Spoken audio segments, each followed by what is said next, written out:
Kemarin pas ada konsumen ke situ, motornya mogok, ya, dibenerin lah sama mekaniknya.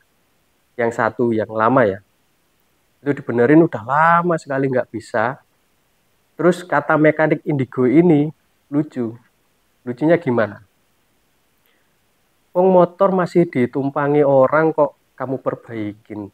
Terus kamu juga nggak nyuruh orangnya untuk minggir. Sang mekanik satunya ngejawab, maksudmu gimana sih ya?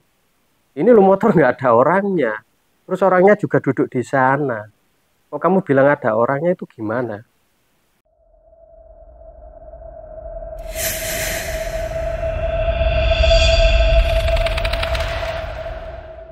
Selamat datang kembali di channelnya Rasa Misteri. Di mana ada rasa pasti ada misteri.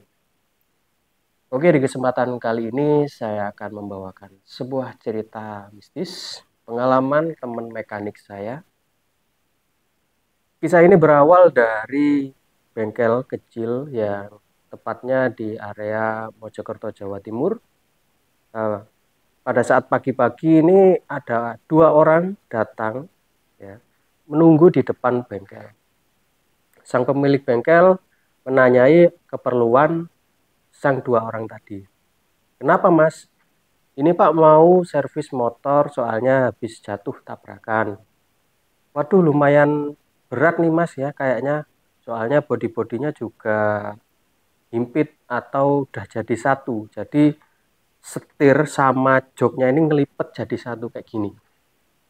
Akhirnya sang pemilik bengkel mengestimasi atau memperkirakan perkiraan biaya untuk memperbaiki ini berapa.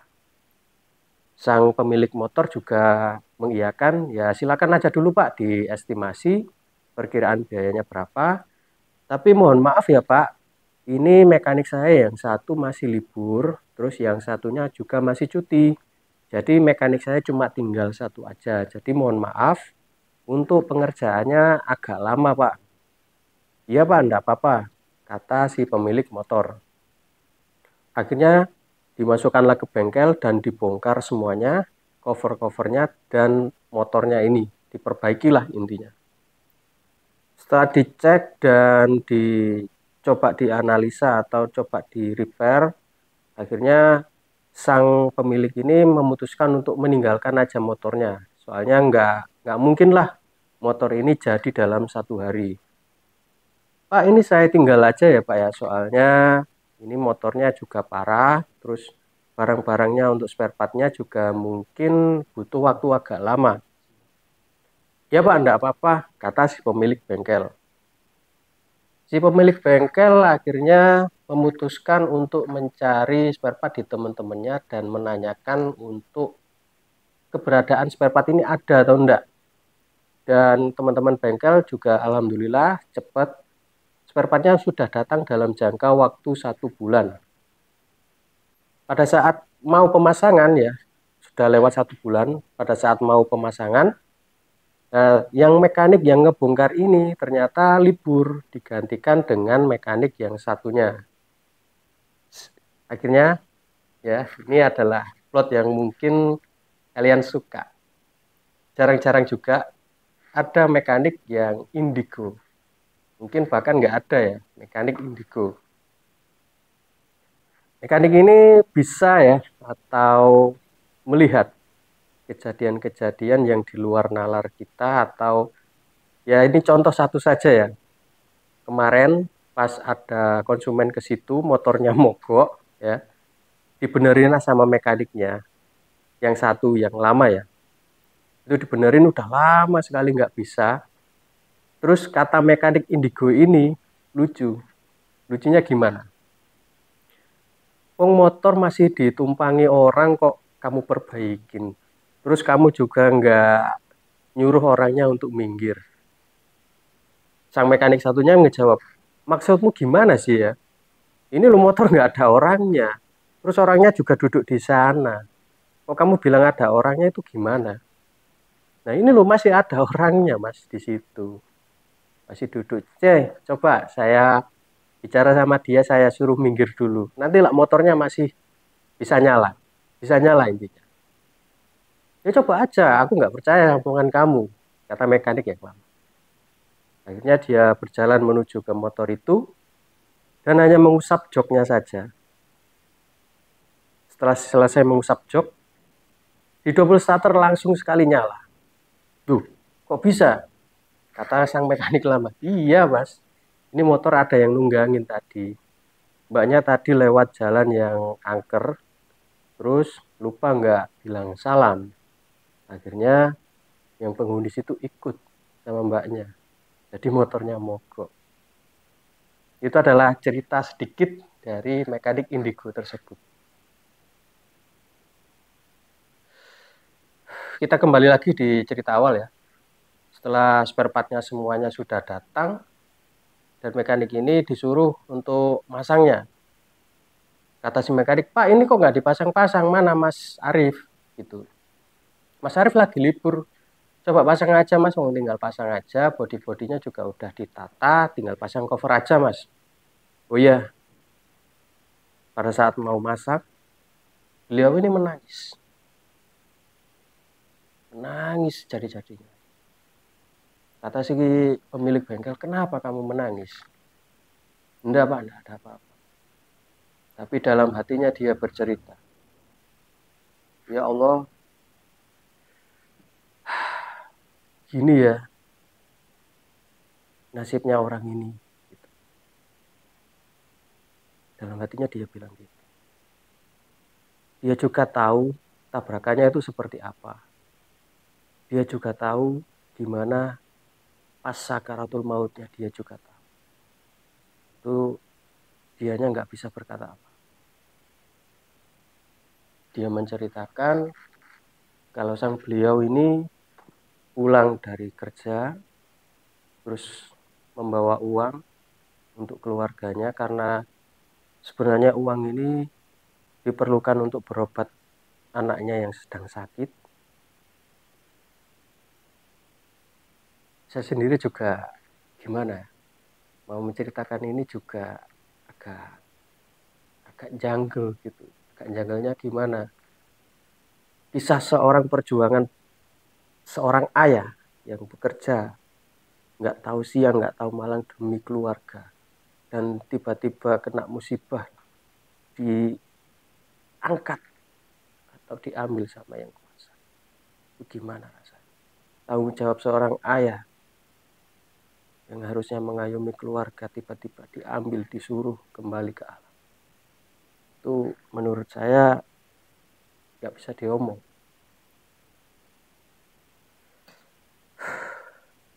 Sang mekanik ini menceritakan pada saat mau masang spare partnya, terus memegang spare part ini dia merasa atau ngerasain bagaimana dia terhimpit oleh dua truk. Karena cerita ini sebenarnya pada saat dia mau pulang kerja, terus di depan ada truk, ya. Ini versinya dia. Di depan ada truk dan dia berhenti di belakang truk. Dan tiba-tiba truk yang ada di belakangnya ini remblong pada saat lampu merah. Dan kejadian itu terjadi, kecelakaan tersebut. Truk yang blong tadi langsung menghantam dia. Drah! Jadi motor ini terhimpit atau terjepit di antara dua truk yang besar. Tapi herannya di sini nggak ada sama sekali bekas darah sedikit pun. Itu yang jadi pertanyaan. Jadi sang mekanik Indigo ini melihat kalau orangnya itu terjepit di antara dua truk dan terjepit di motornya sendiri. Tapi nggak ada darah. Dia minta tolong. Tolong Pak. Saya terjepit Pak, saya terjepit. Kita tahu juga ya kalau truk besar mengalami kecelakaan, itu pasti macet.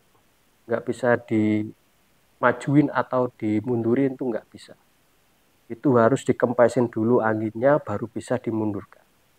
Dan ngempesin anginnya itu butuh waktu juga lama. Setelah dia minta tolong Pak, tolong. Akhirnya ada seorang yang datang untuk menolong dia. Pak tolong Pak, iya Pak sabar ya Pak ya, ini mau ditolong Pak. Dan dia juga merintih kesakitan karena dihimpit oleh 2 truk tadi. Akhirnya setelah beberapa lama ambulan pun datang dan ada seorang penolong atau ya kita tahu petugas ambulan menolong dia. Tapi dia sudah sadar kalau dia ini sudah sakaratul maut. Sudah hampir nafasnya di atas. Dan dia membantu bapak tersebut untuk mengucapkan kalimat syahadat terakhirnya dia, dan beliau meninggal di tempat tersebut. Setelah beberapa lama, hampir sekitar 1 jam lebih, akhirnya jenazah bapak ini bisa dievakuasi. Dan motornya kita tahu hancur seperti itu tadi. Sang mekanik ini bisa melihat atau bisa tahu kondisi bapaknya ini seperti apa pada saat mau sakaratul maut, dan gimana dia menjerit kerintihan sakitannya itu dia tahu gimana. Itu yang bikin dia menangis sejadi-jadinya. Dan dia juga tahu bapak ini membawa uang untuk keluarganya untuk berobat anaknya juga tahu. Ya, setelah berapa lama sang mekanik ini diam menangis.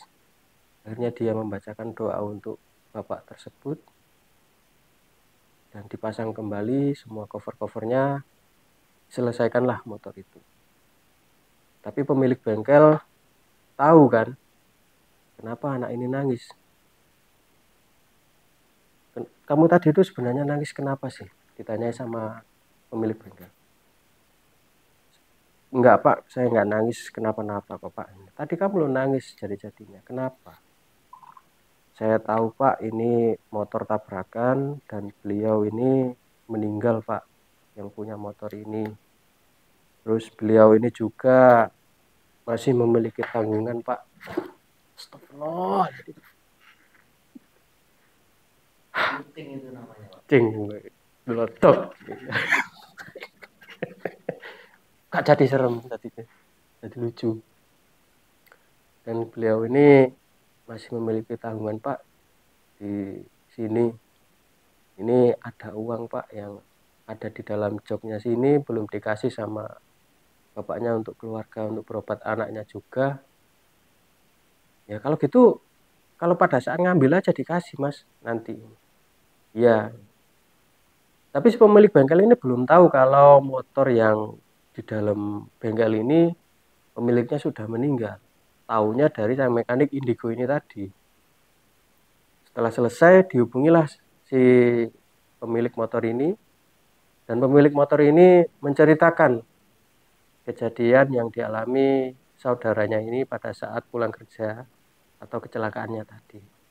Dan sama persis yang diceritakan sama mekanik Indigo tadi.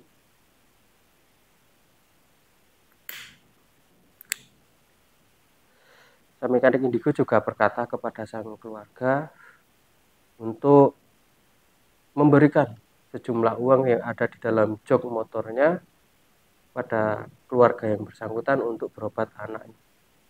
Dan keluarga tersebut juga mengiyakan karena kemarin anaknya masuk ke rumah sakit Mas, terus kita biayain dulu, soalnya kita juga habis kena musibah, jadi uang ini saya terima ya Pak. Ya Pak. Sang mekanik tadi sempat melihat sosok bapak-bapak tadi tersenyum kepada dia dan menganggukkan kepalanya. Mekaniknya hanya bilang gini, Pak, yang sampai nangen-nangen, yang sampai jadi beban di sini sudah saya sampaikan. Sekarang Bapak bisa tenang, bisa intinya bisa tenang lah di sana Pak. Saya juga akan mendoakan Bapak, semoga Bapak juga dilancarkan segala urusannya sampai ke alam sana. Dan cerita ini berakhir. Oke, sekian dulu cerita dari saya, dan mungkin next time saya akan membawakan sebuah cerita lagi yang mistis juga seputar perbengkelan juga. Yang dimana pemilik bengkel ini lucu sebenarnya sih.